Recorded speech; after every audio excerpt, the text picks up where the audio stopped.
Hello, once again, and welcome back to Shower Dialogues and a very special episode number 7, with one of the global leaders in global transformation and digital transformation, business, entrepreneurship, Dr. Rob Austin. Welcome to Shower Dialogues. Happy to have you here. Thank you. Thank you for having me. It's great to be here. Thank you so much. Of course, you are well known to many students in Denmark and Canada and USA and to myself. However, can we have a quick introduction about yourself for those who don't know you? Sure.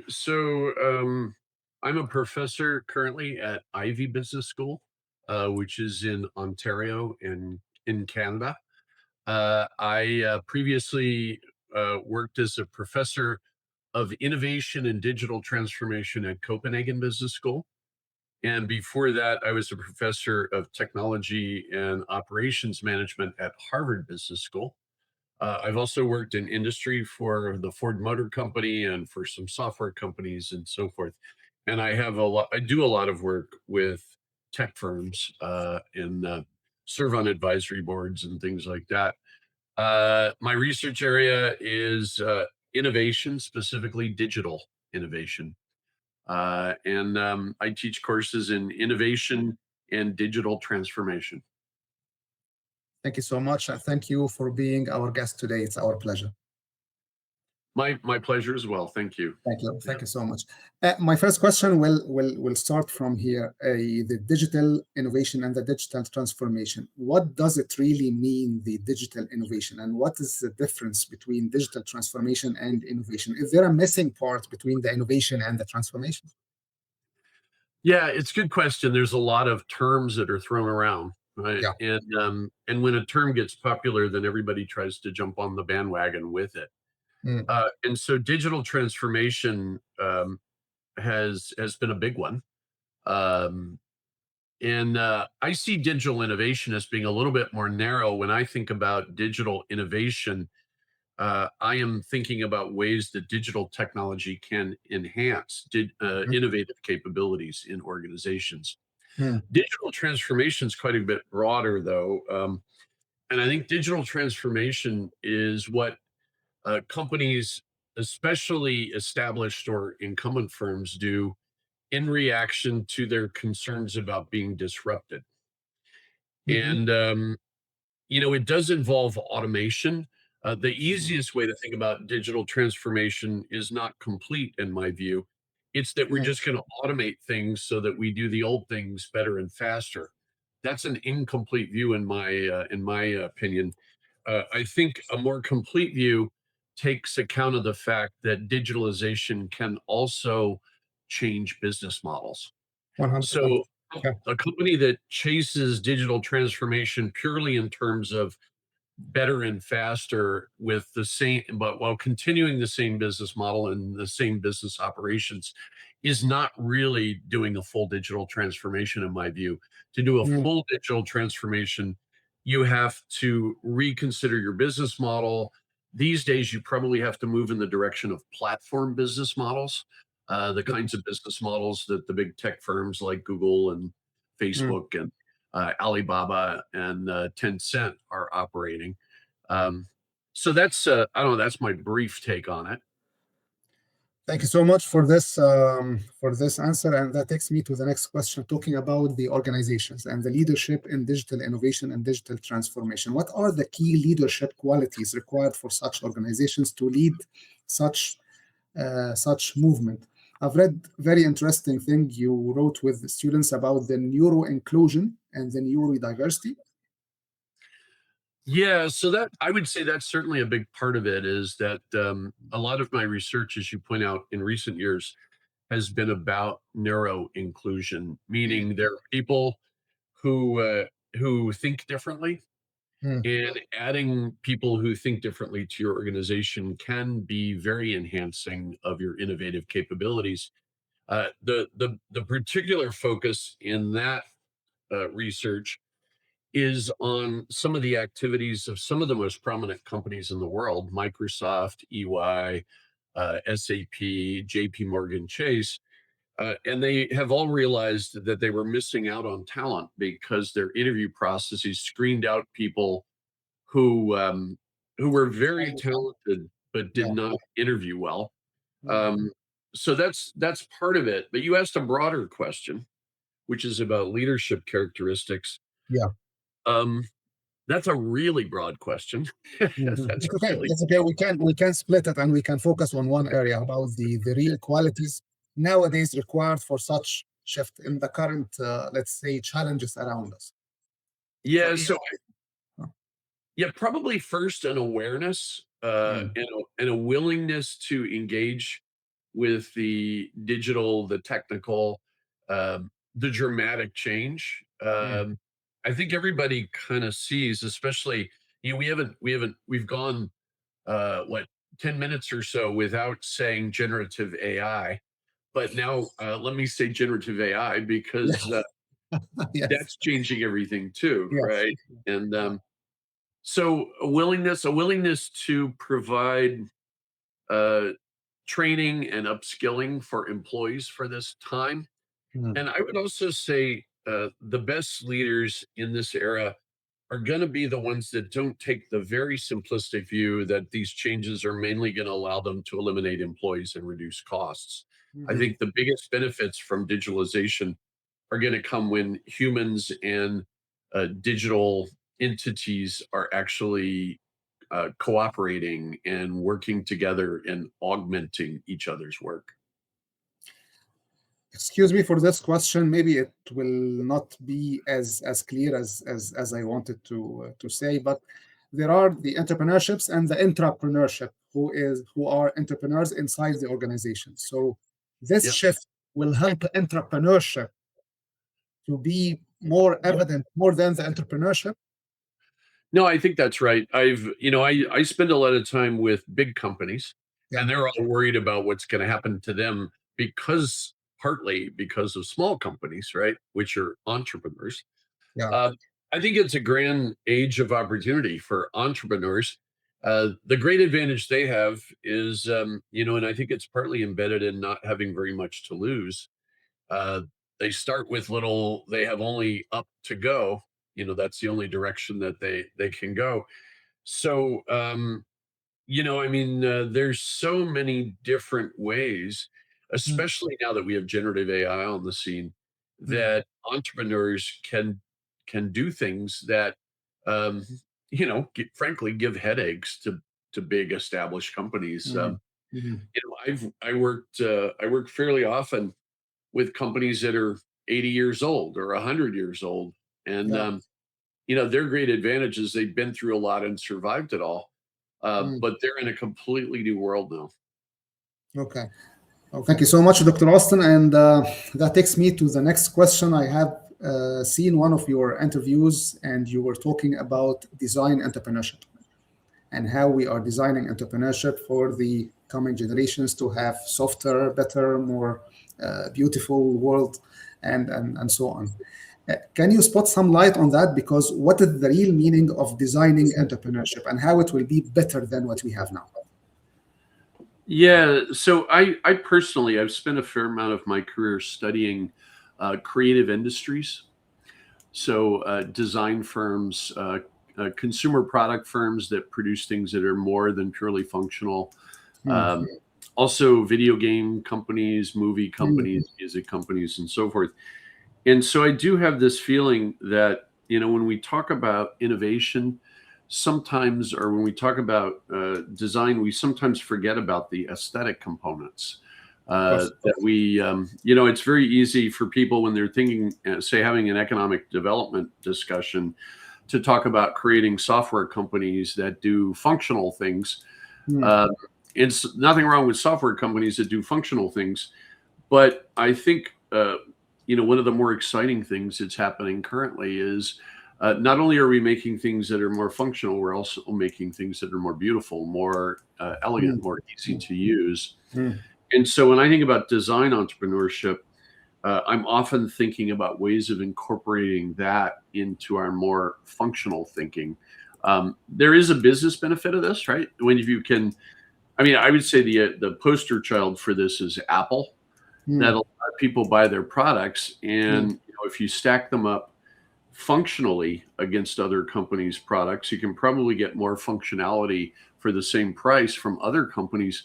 But what a lot of people are just devoted to Apple because it's easy to use, because it's elegant, because they like the designs and so forth. So there's a real business value in this. 100%. And let me ask the next question. Let's assume that one company is leading such digital transformation, and the silly question everyone is asking now about the AI, that AI let people their jobs and eliminate their role and stuff. And some people argue back that it will create a limitless number of opportunities. Which one is more correct? Which one is close to reality? Will AI and digital transformation create more opportunities in the future, or it will have an adverse impact on us? Yeah, I think both have some truth to them.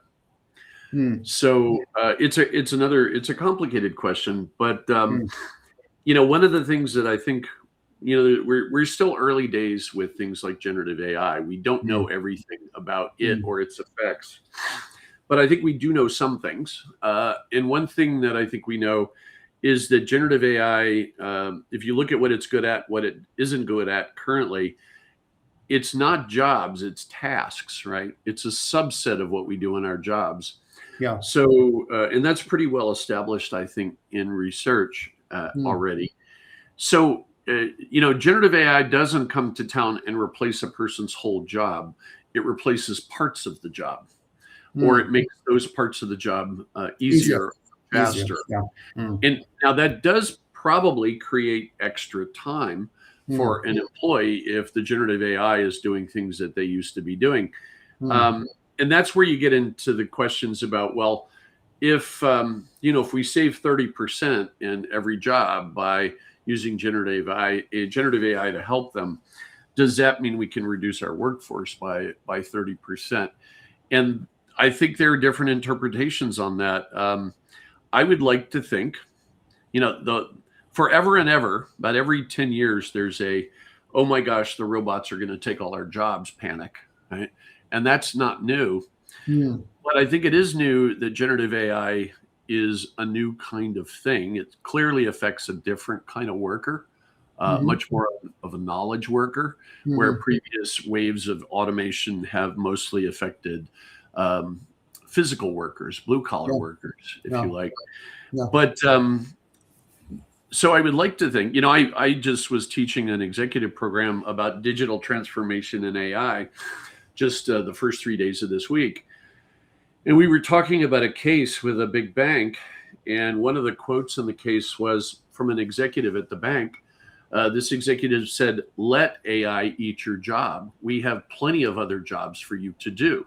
The person that takes your job, or the thing that makes your job go away, will not be generative AI. It will be a person who's really good at using generative AI. Using AIs, yes, true. So that's one interpretation. So I would say that's my favorite interpretation, and I hope a lot of companies are aspiring to that. At the same time, companies are clearly adjusting their workforce planning to account for this. And I think we've recently seen a lot of the tech companies announcing layoffs. Here in Canada, Rogers, the biggest telecommunications company, just said it's going to reduce its workforce by 50%. So actually that's not what it said. It said they have made offers to depart to 50% of their employees. Not all of them may take it, but that's still dramatic, right? So it's a little bit of both, I think. My students at business school, I think, are currently feeling some effects, right? Entry-level jobs are harder to get. Are eliminated, are no longer there. Yes.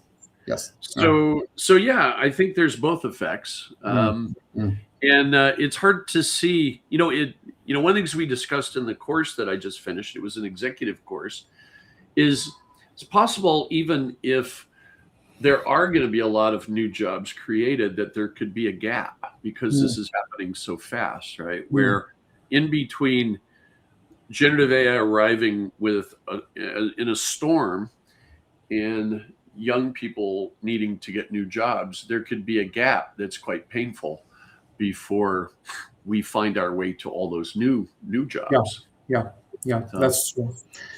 Talking business and um, asking a business question regarding the digital transformation. Some people argue that AI and depending more on AI or generative AI will need huge investment on infrastructure, data centers and cooling and that stuff, which means there is no government on this planet can afford spending such money on mm, the building and construction of such data centers to afford this increasing demand. yeah. How accurate it is? Yeah, well, there's certainly a big issue, I think, that has to do with the fact that lots of infrastructure is, and the infrastructure investments are, the AI companies are making these investments, right? They Mm, need data centers. They mm, need really big data centers. They need more compute, as they say.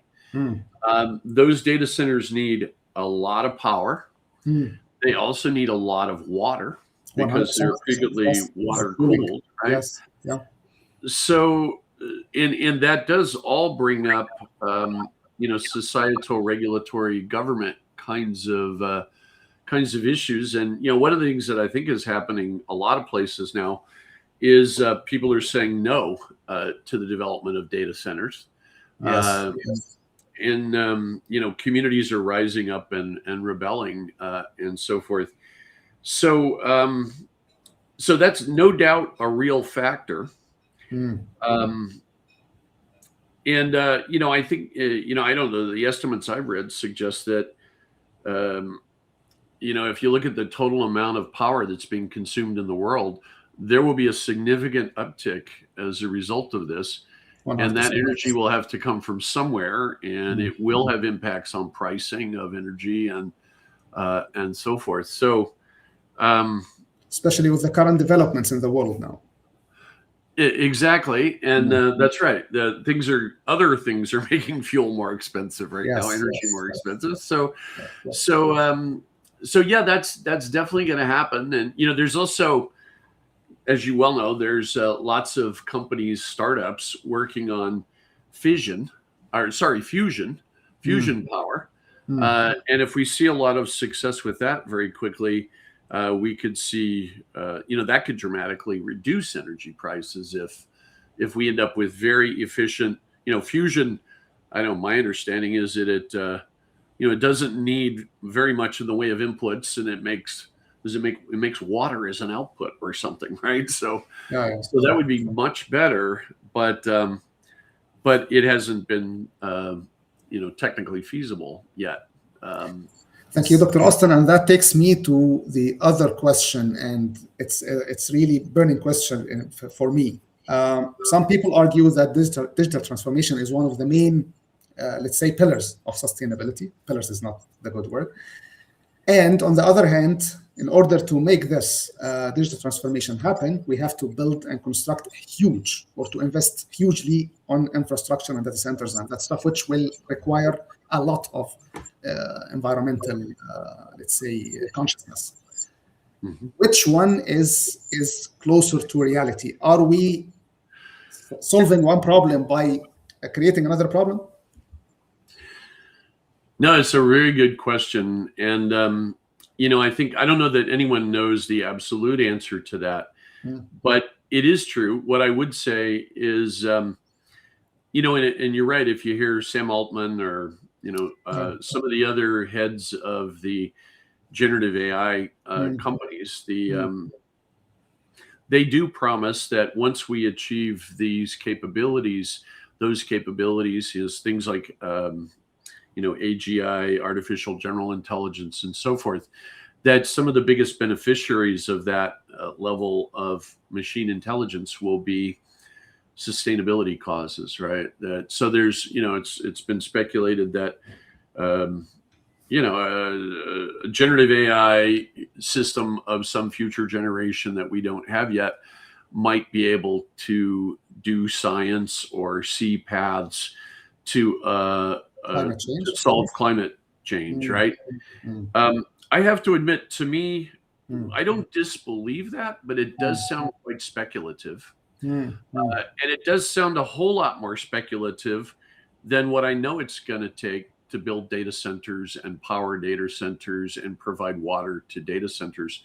mm, So I would be very much in favor of, making sure part of the conversation is the less speculative costs of all of this, right? That, mm, mm. I mean, I think it's not a mystery now. A lot of people have been talking about how there is a human cost to building out some of this infrastructure. 100%. Yeah. Yeah, there's a really excellent book, Empire of AI. Mm. Um, I should be able to remember the name of the author, but It's okay. It's okay. Yeah. she's fabulous. But she Mm, describes situations where data centers in developing countries are actually competing and winning the water that people need, right? And that people mm, need to drink. It needs to be potable water, and of mm, mm, course that needs to be front and center when we think mm, about these things. I just had a student who wrote up a case about people in Kenya who are engaged in annotating training data for generative AI systems to train them, right? And that a lot of that is very repetitive and very traumatic work, because some of the things that they have to annotate and categorize are very hard to watch. So, mm, violence and so mm, forth.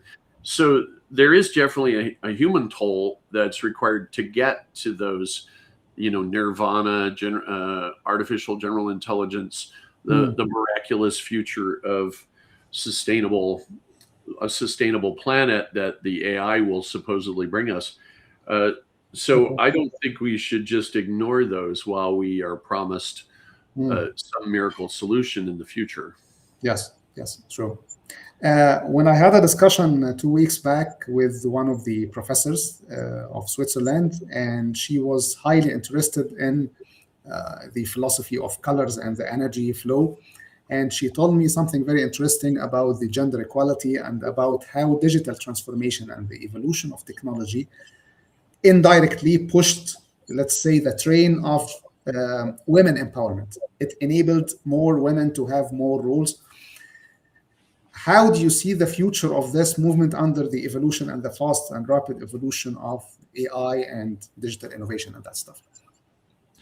Well, one thing that's for sure is that technology has a constant appetite for talent, right? Mm, So building mm, technology has a constant appetite for talent, mm, and that has a way of equalizing access, right? So mm, wherever the talent is, there is an incentive to go get it. One of my sort of most passionate causes in the way I think about the world is, I think the world is still full of places where talent doesn't find opportunity. 100%. So, Yes. so opportunity and talent, need to find each other. They need it because that's only fair for the people who have the talent to be Mm, able to do mm, and do the work that they can do. But I think to an even greater extent, it's important for the world, right? That we mm, have mm. major challenges, and we need all the talent we can get. And there's a lot of reasons that happens, right? There's some places in the world where being a woman keeps you from going to school. But it's not just gender; it's also, neuro. Mm, One of my favorite causes, neurodiversity, right? For a long time, not being able to interview well kept you from getting the job that you deserved, and it's getting better now with some of these big companies. But there's still issues like, there's access to education. yes. Um, Yeah. I am I am involved, and I'll give a little plug for an organization that I think highly of. There's an organization called One League. Mm. You heard of One League? Maybe not, but I'm learning now about it. Yeah. So One League is an organization that emerged from the pandemic when we discovered that we could do high quality business education. And One League is an organization that finds people who, like me, who are former Harvard Business School professors, and asks them to teach material to students who wouldn't ordinarily be able to come to Harvard virtually. And it has the full endorsement of Harvard, Stanford, and MIT. And so we're actually creating this year. I think there were 70 One League fellows, and they come from places, all over the world: Pakistan, Nigeria, Malaysia, Peru, etc. Where women doesn't have the full access to the material. And there are people who could never come to Harvard or Stanford, but are just as talented as the people who are there, right? And so, right now it's 70 at a time, but I think if we can scale those kinds of things, that will be a big, big deal. Advantage, yes. So I encourage everybody who's listening to this to look up oneleague.org. And I will add it to the description. Yes. Okay. Figure out a way to support them, because I taught the students as recently as 3 months ago, and they're brilliant. They're motivated. They want to tackle the kind of challenges you're talking about, right? That matter to society at large. The only thing they've ever lacked is access to opportunity. Right. Access to opportunity, yes. Yeah. Thank you so much, Dr. Austin. And that takes me to my last two questions in this very interesting discussion, and hopefully this will not be our last discussion. The second last question is, does it in somehow or indirectly give access to talented female entrepreneurs? For example, we have seen this in the Middle East and our countries, that there are movements led by women and women entrepreneurship. What is the role of digital innovation here? So, the example of, I believe opportunity is sometimes connected with talent through digital channels, right? So regardless of the gender. Yeah, I can think of regardless of gender. That's right. So I mean, one might be like the educational opportunities provided by One League that I was talking before, because their classes are 50% men and 50% women, and some of the women are coming from places where they might not have access. Exactly.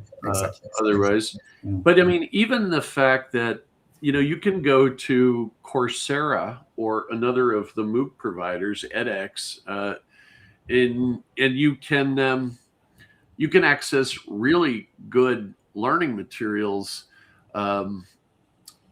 without ever paying a cent, without even necessarily, at very low cost, very little startup or entry cost. And so those kinds of things are available. We still do have questions of how do we access those, but I've authored a couple of MOOCs, massively open online courses that are run at Coursera. And I know one of the things that they're pushing very hard to do is make them accessible via this kind of a device, right? So that you can read it even if it's on a phone. Because in some parts of the world, it may be easier to take a course with a phone than to have long-term access to a computer or a monitor or whatever. Technology is helpful. The other thing, I mentioned neurodiversity earlier, neuroinclusion. There are a lot of technological advantages that are helping neurodivergent people. Neurodivergent people, there's always been a substantial proportion of them that don't speak. And historically, people have not really known whether they don't speak because they don't have speaking thoughts, or whether they're just kind of trapped and don't have a way to express those. And now that we've got various kinds of access devices, we know that they do have ideas. Yeah, they do have ideas. In fact, I have a very good friend whose son was non-speaking and got access at some point when he was a child to an iPad, a computer tablet. with an interface that he could operate, and they discovered that he was extremely literate, right? That he was literate above his age level. He'd just never been able to verbally express himself. So technology has so many things to offer. It's not a complete solution. And we often have issues with like getting people access to the technology that they need.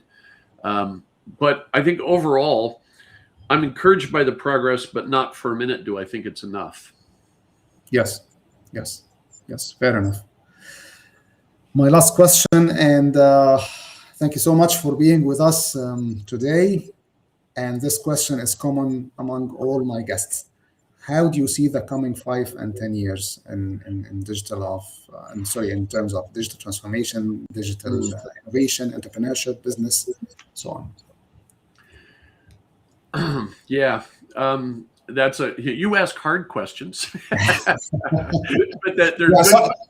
sorry for that. I'm trying to ask this question to make it the simplest way ever. Yeah, it's a very good question. It's just a hard question.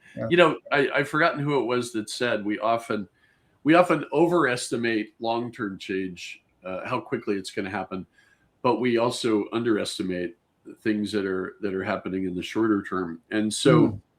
So I think, if you ask me to go out 5 or 10 years, of course, many of these technologies that we're seeing advance so rapidly will be much, much better. Just today, just today I was reading an article in the newspaper, and it was about a writer, and she had created an AI-based agent to do her job.